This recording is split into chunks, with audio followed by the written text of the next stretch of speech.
Hey, this is Brooke, functional medicine dietitian specializing in fertility, and this is the Fertility Dietitian podcast, where I help you uncover the barriers that are preventing you from optimizing your fertility and teach you how to work with your body to finally take home a healthy baby. Each week, I will be diving into different topics on fertility and sharing my perspective on physiology, metabolic health, nutrition, and lifestyle approaches that have helped hundreds of couples get pregnant even after years of heartache. My goal is to empower you with the knowledge you need to take back control of your fertility. Happy listening. Welcome back to the Fertility Dietitian podcast. In episode 13 of season 1, we started talking about detox foundations for fertility. Today, we're going to talk even more about swaps, the heavy hitter swaps, and that are going to really support creating a fertility-friendly environment from the inside out to support egg and sperm health and overall reproductive environment to improve chances of implantation and having a healthy baby. So we're going to use a simple framework, starting with what goes in your body, talking about what goes on your body, and then what goes around your body that is going to impact reproductive outcomes. So we'll talk a little bit about brands, budget-friendly swaps, and hopefully give you some really practical starting points to make swaps in your life that are going to make the biggest difference for fertility. So let's start with what goes in your body. We're talking about food, water, even like how you're preparing food, because that's going to end up into your body too, what food is coming in contact with. Food storage falls into that category as well. Let's talk why this matters first, just to give you a little background. There are many everyday chemicals that act as what are called endocrine-disrupting chemicals, or EDCs for short. These chemicals actually shift how our hormones are responding. A lot of them are mimicking estrogen and can influence what is happening with follicle development and sperm health, both development and the actual quality of the sperm too. The common families that we're talking about when we're talking about endocrine disrupting chemicals include bisphenols, which are BPA and BPS, phthalates, and PFAS, which you see written out as PFAS.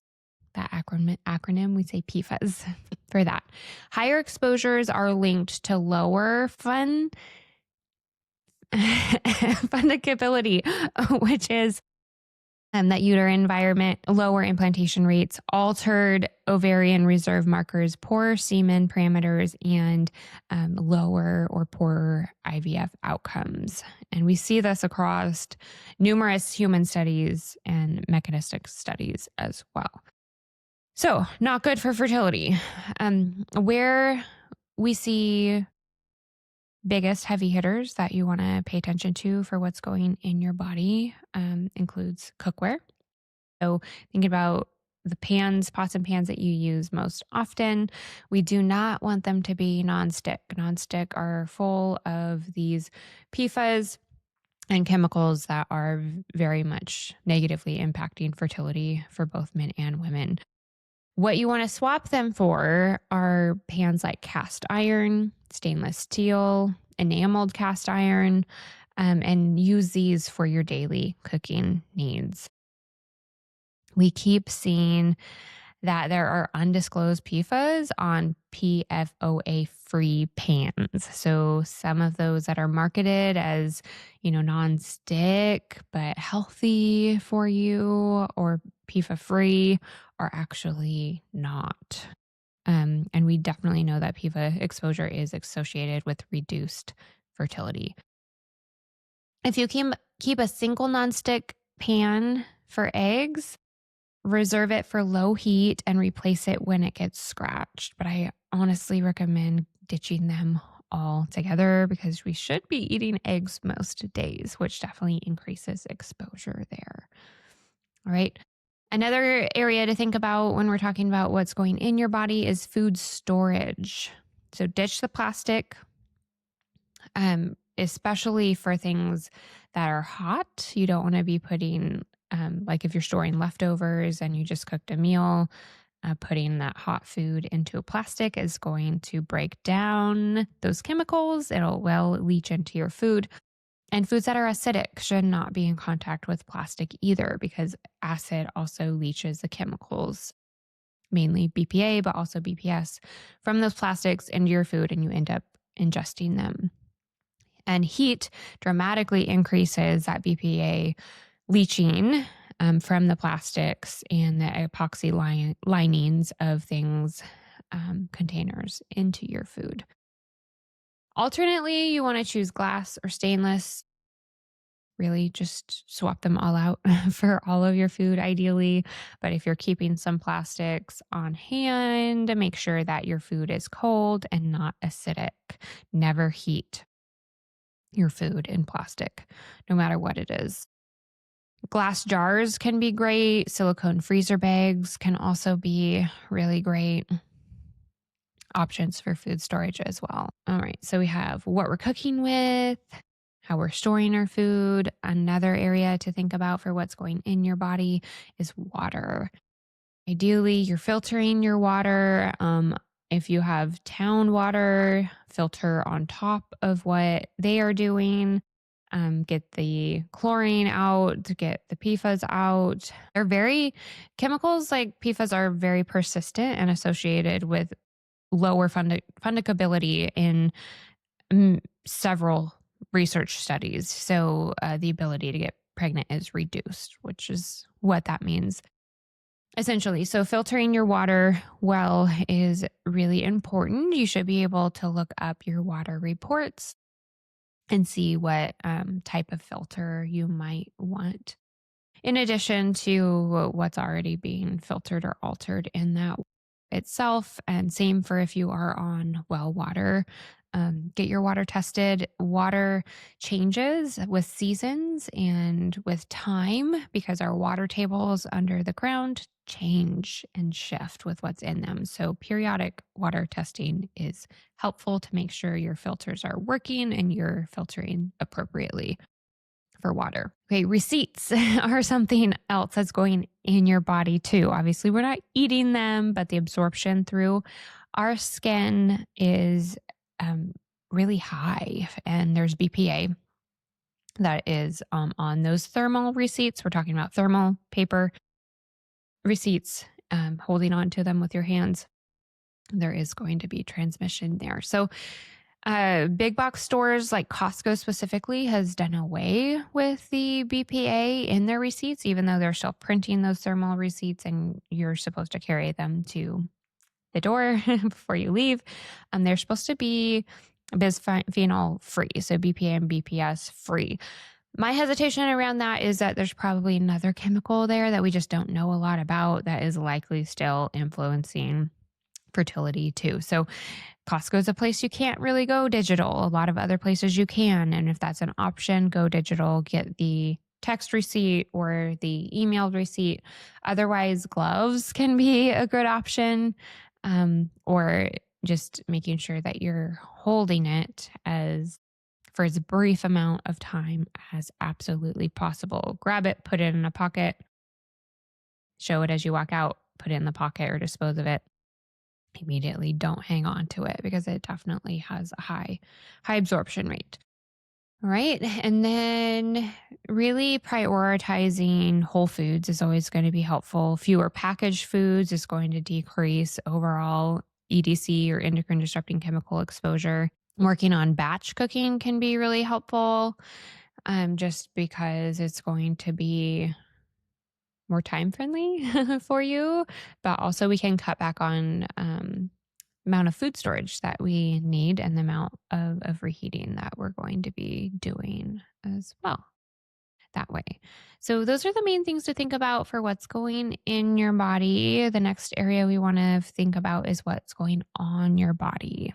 Think fragrances, lotions, sunscreens, deodorants, underwear, clothing even are part of this category too. And a couple of big heavy hitter ones Going on your body are going to be laundry detergent also, and our soaps too. One I completely skimmed over as far as going in your body is also going to be how you're washing your dishes. So think dishwasher soaps or detergents and actual like soap at the sink that you might be washing your dishes with too. So we want options that are free of endocrine disrupting chemicals, a good option for both of those things, dishwasher detergent and just dish soap at the sink as well is Truly Free is a great brand option. And then for what's going on your body, the laundry soap piece, Truly Free has some good options there. Molly Suds is also a good one to check out for endocrine disrupting free options. Laundry soap is a big one because we're living in our clothes, sleeping in our sheets that are all going through the laundry as well. And the fabrics themselves that our clothes are, our sheets are, make a difference as well. So we know that for both men and women, artificial fabrics like polyester blends have a negative impact on reproduction. So if you're going to prioritize one area of clothing, it's going to be undergarments. So underwear for both men and women and bras are also going to be a good one to swap out too. I like to think anything you're sitting on, sweating in, it is the biggest priority to swap, starting with the underwear that are directly in contact with your reproductive organs. You want to think about looser boxer options for men because that's going to help with the scrotal temperature as well. And then natural fabrics that are like cotton, organic cotton, ideally, is going to decrease the absorption of endocrine disrupting chemicals from those clothes too. So remember that polyester blends are plastic, and we see that transmit and directly into our reproductive organs. We know this from studies that have been done on dogs and testing their fertility. Dogs wear these polyester blend fabrics on their bottoms like underwear for like a 6-month period, and their fertility tanks.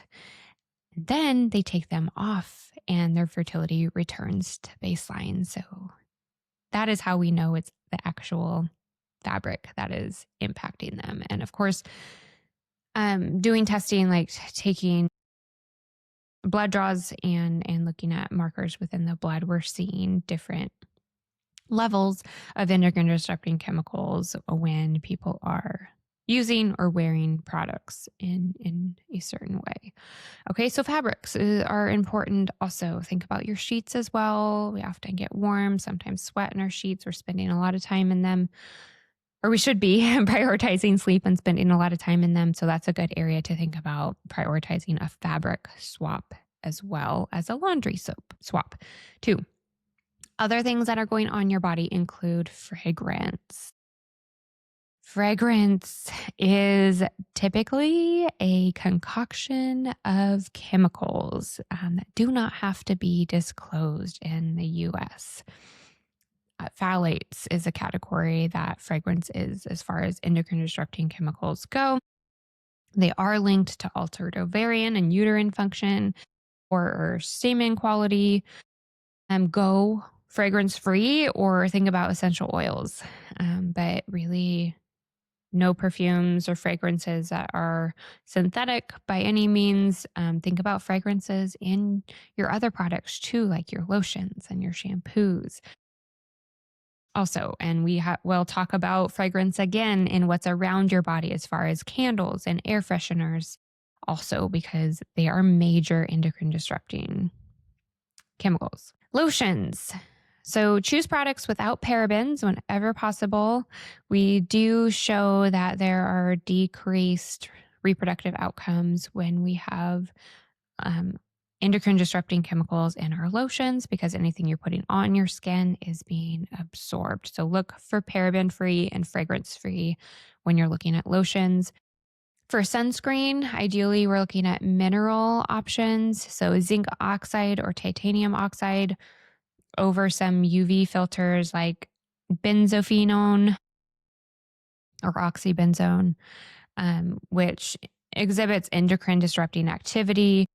The mineral options reduce this pathway while still protecting the skin.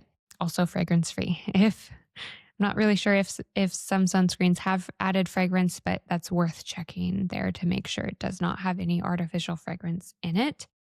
Deodorant is another one that's going on our body we need to think about. Our armpits are over lymph nodes.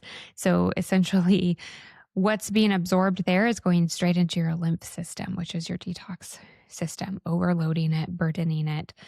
We know that aluminum deodorant is highly associated with breast cancer, which isn't really a surprise when you think about the lymph nodes right there that are essentially going to be absorbing that and kind of storing it right there.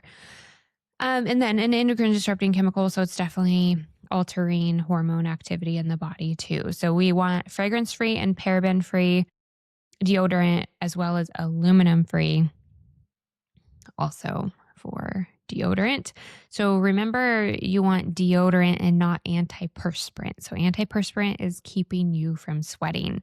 Don't block your detox pathways, not on a daily basis anyways. You want to be able to get those toxins out, and you don't want to be absorbing toxins from your deodorant. So there's a win-win there when we're thinking about deodorant. All right, so just to review, we want to go fragrance-free. For our lotions, we want to be paraben-free as well as fragrance-free. Sunscreens, we want to think about zinc and titanium options. Deodorant, we want to be aluminum-free, fragrance-free, paraben-free also for things that are going on our body. And don't forget laundry soaps and clothes or natural fabrics, at least in the underwear or undergarment department too. Last category is what's going around your body. So I mentioned dish soaps and surface cleaners. I would really categorize that. Some people categorize it as around your body, but that's really like in your body because you're washing your dishes that are then touching your food and then you're ingesting them. So it's not as much of a touch contact issue as an ingestion contact issue with your dish soap, as well as the laundry soaps and detergents. Ones that are going around your body are going to be the fragrances. So air fresheners, candles, things that you're breathing in. Think about your air quality in general. Opening windows for 10 to 15 minutes a day can be really helpful for your indoor air quality, just because there's things that constantly off gas from our paint and our floors and our furniture and everything, especially if they have flame retardants and chemicals in them, which pretty much everything does, unless you had a lot of say into all of those areas that went into your home. So being outside, getting those windows open can really help your air quality as a whole, as well as opting for better options for candles and air fresheners that are not going to have those synthetic chemical blends that are going to be disrupting your hormones. Another thing that can help decrease toxic burden from what you're experiencing around your body is dust. Okay, so if you're like me, you don't love to clean, but maybe once you hear this, it will be motivating to clean a little bit more. Our household dust does concentrate phthalates and flame retardants and other endocrine disrupting chemicals because of those same things that I talked about that are constantly off-gassing. They're also creating dust, and those little particles come with a lot of endocrine disrupting chemicals. So wet dusting, vacuuming, opening those windows are all going to be helpful for creating that fertility-friendly environment in your home. Replacing older foam furniture can really lower indoor endocrine disrupting chemicals also. So if you have anything like that, think about getting rid of it or making a swap there as well. All right. So we talked about a lot of things. We talked about what goes in your body, referring to how things are cooked, thinking about your cookware, thinking about your food storage and your water, the receipts that you handle. Think about the fragrance that's going on your body, whether it's in other products like shampoos, conditioners, lotions, or even around your body, like in air fresheners or candles. Our lotions also need to be paraben free, ideally. Think about your deodorant being both fragrance free, paraben free, and aluminum free. Your laundry and your dish soaps, your fabrics that you're wearing, especially over your reproductive organs, and thinking about indoor air quality with the help of opening your windows and dusting more to get rid of those endocrine disrupting chemicals that accumulate also. So this can be a really overwhelming topic, especially if you're new to it. So start small. As you run out of something, replace it. You don't have to do a total overhaul to make a difference. Every swap is going to count. Okay. Look for credible labels. This can be tricky because marketing can get pretty smart, but you want to be fragrance free, paraben free, phthalate free. Those are all credible options. Using an app like Yucca can be helpful for learning more about products that are good options as well. Or just going towards trusted brands that are tried and true, like things like Truly Free, for instance, for a lot of cleaning options there as well. Things like makeup products. I'm a big fan of Crunchy and Araza. Our skincare products, Primally Pure is a great brand also. And as always, like this is one piece of the puzzle. So we can be limiting exposure, but if our detox organs are not being supported with the nutrients that they need, and just the resources that they need to flow and process appropriately, we might need some additional support to really reduce the toxic burden and toxic load that we've been experiencing for potentially years and years. So if this sounds like you, don't hesitate to reach out. I would love to help you learn exactly what you need to do for your body to better support your fertility. Thanks for listening. Thank you for listening to this episode of the Fertility Dietitian podcast. If you enjoyed it, please leave a review to let me know what topics you want more of or less of. If you want to keep learning, subscribe at Apple Podcasts, Spotify, or wherever you listen to podcasts. Check out my website for more info on my private coaching program, Master Your Fertility, or my membership community, Fertility Blueprint. And don't forget my digital store. Come say hi on YouTube and Instagram. See you in the next episode.